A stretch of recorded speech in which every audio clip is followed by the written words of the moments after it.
بسم الله الرحمن الرحيم. الحمد لله رب العالمين،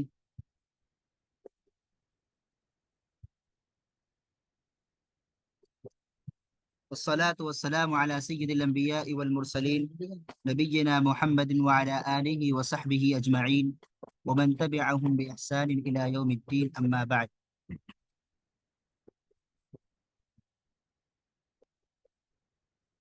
ہم نے اب تک اسلام کے جو بنیادی 5 ارکان ہیں اس میں داخل ہوئے تھے، اور ان 5 ارکان میں سے اللہ تبارک و تعالیٰ کے متعلق باتیں جان لی تھی۔ یہاں یاد رکھیں کہ رسول اللہ صلی اللہ علیہ وسلم کی رسالت کی شہادت کا اقرار بھی کرنا، ان کی رسالت کو تسلیم کرنا بھی ہم پر واجب ہے۔ اسی کے متعلق مصنف رحمۃ اللہ علیہ کہتے ہیں وَدَلِيلُ شَهَادَةِ أَنَّ مُحَمَّدًا رسول اللہ، اور کہتے ہیں کہ شہادت کی دلیل اس طور پر کہ محمد اللہ کے رسول صلی اللہ علیہ وسلم ہیں۔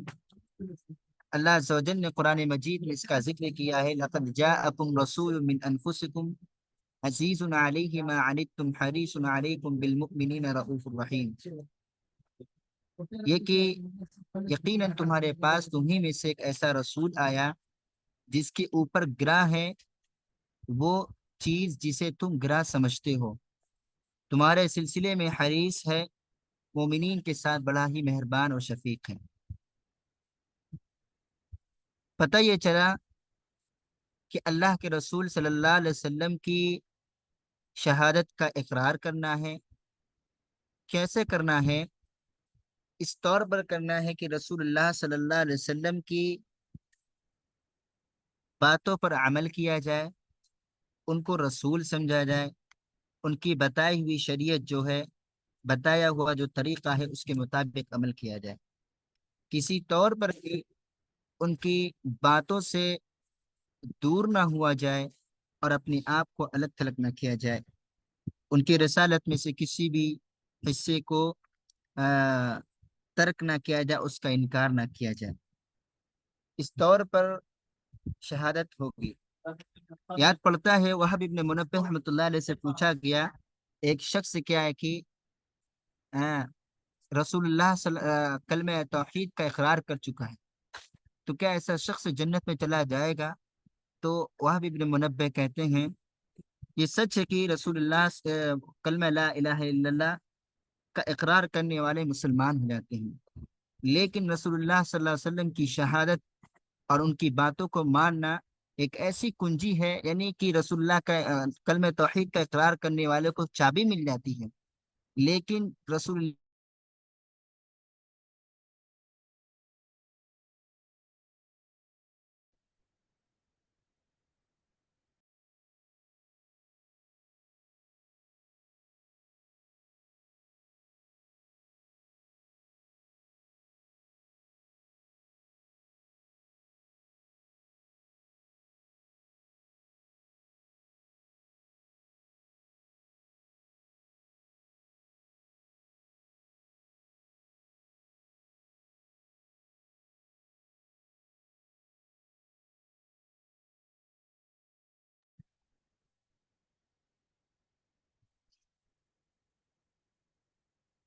اسی طریقے سے اللہ رب العالمین نے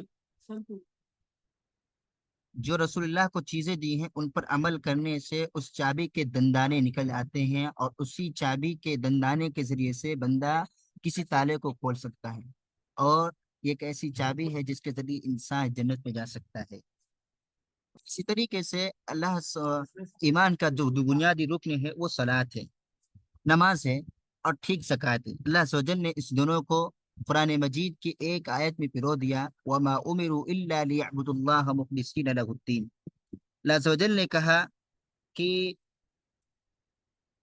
وَمَا أُمِرُوا إِلَّا لِيَعْبُدُوا اللَّهَ مُخْلِصِينَ لَهُ الدِّينَ حُنَفَاءَ وَيُقِيمُوا الصَّلَاةَ وَيُؤْتُوا الزَّكَاةَ، کہتے ہیں اللہ رب العالمین وَمَا أُمِرُوا إِلَّا لِيَعْبُدُوا اللَّهَ، کہ ان کو یہی حکم ہوا ہے کہ وہ اللہ کے واسطے بندگی کو خالص کر کے باطل سے رخ موڑ کر صرف اسی کی عبادت کریں، اور نماز قائم کریں اور زکوٰۃ کی ادائیگی کریں، اور یہی سیدھا دین ہے۔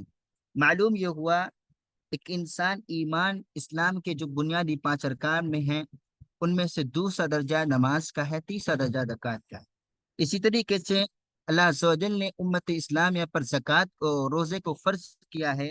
روزے کے متعلق اللہ عز و جل نے ارشاد فرمایا، یا ایھا الذین آمنوا کتب علیکم الصیام کما کتب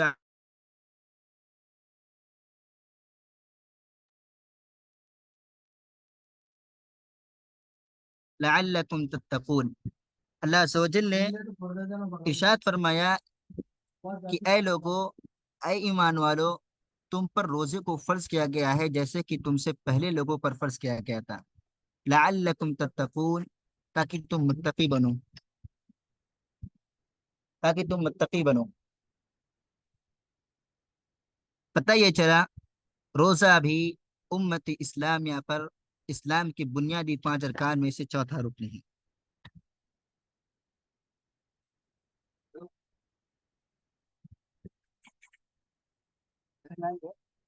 چوتھا رکن ہے۔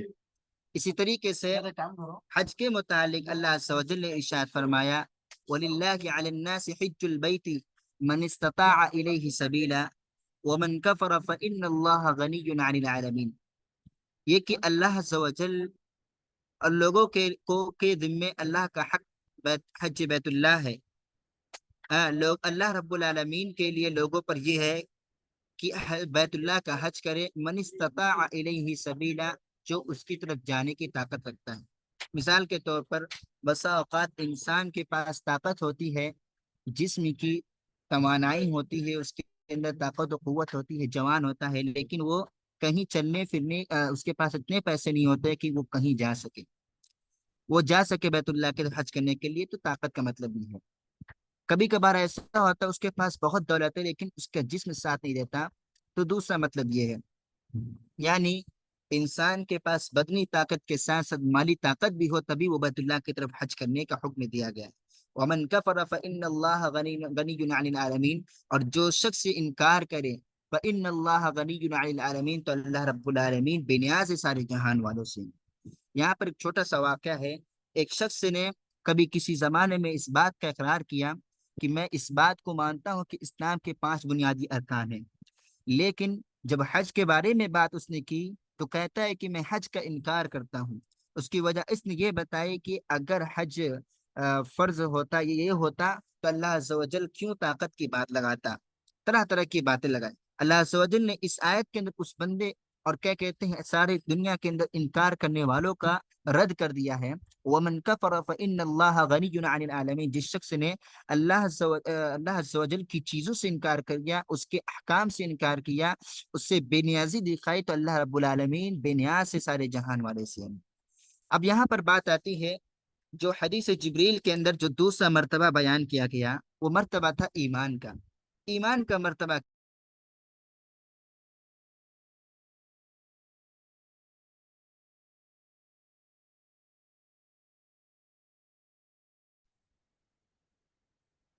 ایمان کا مرتبہ کیا ہے؟ وہ یہ کہ پہلے اسلام آتا ہے، اس کا پہلے نمبر پر اسلام آتا ہے، دوسرے نمبر پر ایمان کا مرحلہ آتا ہے۔ جب بندہ ان دونوں کے مرحلے کو طے کر لیتا ہے تو کہتے کیا ہے علماء، تیسرا درجہ آتا ہے احسان کا۔ احسان کا درجہ جو آتا ہے، احسان کا درجہ بہت اونچا درجہ ہوتا ہے۔ اللہ عز و جل نے محسنین کا ذکر کیا، واللہ یحب المحسنین، اللہ رب العالمین محسنین سے محبت کرتا ہے۔ یہاں کیا بات ہے، ایمان کے متعلق کیا بات ہے، تھوڑا سا ہم سمجھیں گے، پہلے مرتبہ بتا دیتے ہیں۔ ایک انسان مسلم تو ہو سکتا ہے لیکن وہ انسان مومن نہیں ہو سکتا۔ کیوں؟ کیونکہ جب تک وہ ایمان کے اجزاء کو اپنے اندر نہ ڈال لے، ایمان کے ارکان اور اس کے احکام پر عمل نہ کر لے، تب تک وہ مومن نہیں ہو سکتا۔ ایمان کے بعد مسلمان ہونے کے بعد کا مرحلہ آتا ہے مومن کا۔ مومن کے مرحلے کے سے گزر کر جب بندہ کثرت سے اللہ رب العالمین کی اطاعت و فرما برداری کرتا ہے، اسی وقت کیا ہوتا ہے، بندہ محسن کے درجے میں داخل ہوتا ہے۔ یہاں پر ایمان کے متعلق بات کرتے ہیں۔ ایمان کی تعریف مصنف رحمۃ اللہ علیہ کی عبارت پڑھ کر چلتے ہیں، کہتے المرتبۃ الثانیۃ الایمان وهو بدع، المرتبۃ الثانیۃ وهو بدع وسبعون شعبہ، فأعلاها قول لا الہ الا اللہ وادناها اماطۃ الاذى عن الطریق والحیاء شعبۃ من الایمان۔ کہتے ہیں کہ ایمان کی 70 سے زیادہ شاخیں ہیں، اس کی سب سے بلند شاخ جو ہے قول لا الہ الا اللہ ہے، اور اس کی سب سے کمتر جو سب سے ادنا درجے کی جو شاخ ہے وہ یہ ہے کہ راستے سے تکلیف دہ چیز ہٹائی جائے، اور حیا ایک حصہ ہے ایمان کے حصوں میں سے۔ پتہ یہ چلا کہ یہاں پر ایمان کے بارے میں بتایا گیا کہ ایمان کی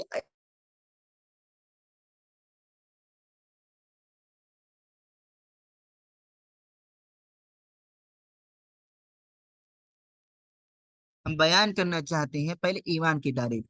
ایمان کی لغوی تعریف ہے، بہت سے علماء یہاں پر لکھی ہے تصدیق کرنا، در حقیقت یہ بات صحیح نہیں کہ ایمان کی لغوی تعریف صرف تصدیق آتی ہے۔ ایمان کی لغوی تعریف، ایمان کے اندر چار معنی پائے جاتے ہیں۔ نمبر 1 اطمینان، نمبر 2 اعتماد، نمبر 3 تصدیق، نمبر 4 آتا ہے جو مرحلہ وہ ہے اقرار کا۔ ایمان کے اندر علماء کہتے ہیں، شیخ الاسلام ابن تیمیہ رحمۃ اللہ علیہ کہتے ہیں کہ ایمان کے اندر تصدیق کا معنی بھی پایا جاتا ہے اور اقرار کا معنی، اور یہ دونوں ایسے لازم و ملزوم شے ہیں جس کو سمجھنے کے لیے چھوٹی سی مثال دیتا ہوں۔ مثال یہ ہے کہ ہم آپ کو کبھی کوئی چیز بتلائیں، وہ بات ایک خبر کی طرح ہے کہ میں کہتا ہوں کہ زید آ رہا ہے، یہ کہ ایک مثال دیتا ہوں، یہ زید آ رہا ہے، اسی کو لے لیجئے۔ ابھی آپ کو معلوم نہیں زید آ رہا ہے، اگر زید آپ کا دوست ہے تو آپ کو معلوم ہوا کہ ہاں زید آ رہا ہے، تو آپ نے دل میں مان لیا، تصدیق کر لیا، اب اس کو دیکھ لیا آپ نے کہ زید آ رہا ہے تو تصدیق ہو گئی۔ لیکن آپ اس سے باتیں کریں گے، آپ اس سے کیا ہے کہ اس سے گفتگو کریں گے، تو ایسا مرحلہ گزر کر اٹھ کر اوپر آتا ہے، کس کے؟ اقرار کے مرحلے میں آتا ہے۔ بندہ اقرار کرتا ہاں واقعی زید آ چکا ہے۔ ایک تصدیق کا مرحلہ جیسے یہ ہے کہ علماء نے بیان کیا ہے، اگر ہم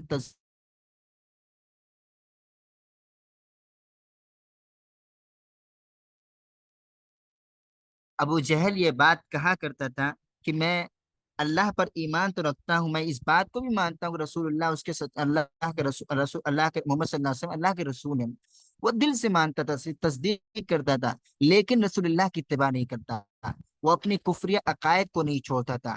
تو اقرار کا مرحلہ تب آتا ہے جب انسان کیا ہے کہ اللہ رب العالمین کی بتائی ہوئی شریعت کے مطابق رسول اللہ پر ایمان لائے، وہ صرف یقین کرے تو ایسے انداز میں کرے کہ رسول اللہ نے جیسے کہا ہے، وہ یقین کرے، اقرار کرے تو ایسے انداز میں کرے کہ رسول اللہ صلی اللہ علیہ وسلم کی فرما برداری کر رہا ہوں۔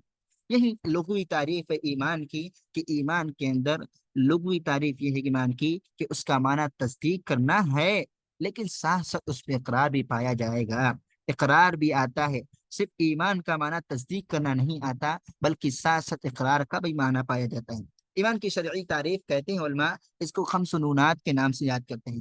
پہلا جو ایمان کی جو شرعی تعریف ہے وہ یہ کہ دل سے اعتقاد کرے بندہ، دوسرا مطلب یہ ہے کہ دوسرا مرحلہ ہے وہ یہ ہے کہ زبان سے ادائیگی کرے۔ مثال کے طور پر بندے نے دل سے یقین کر لیا کہ میں اللہ پر ایمان لاتا ہوں، اللہ عز و جل نے قرآن مجید میں ارشاد فرمایا، بہت سے لوگوں نے جب کچھ اعرابیوں نے، کچھ قوموں نے جب اسلام قبول کیا تو ان لوگوں کے دلوں میں ایمان نہیں تھا۔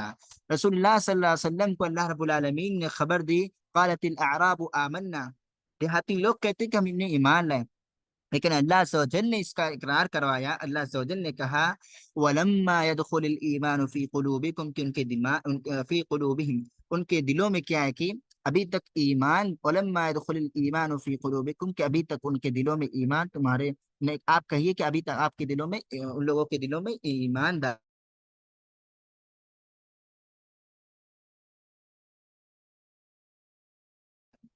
پھر اس کے بعد زبان سے ادائیگی کا نام ہے۔ اللہ عز و جل نے کہا قولوا آمنا، پتہ یہ چلا کہ زبان سے ادائیگی بھی کرنی ہے، اس کے ساتھ ساتھ اعضاء کے ذریعے سے، اعضاء و جوارے کے ذریعے سے، عمل کے ذریعے سے ہمیں بتلانا ہے کہ ہم ایمان لاتے ہیں۔ اعمال کیسے کہتے ہیں کہ ایمان کو کیا کہتے ہیں،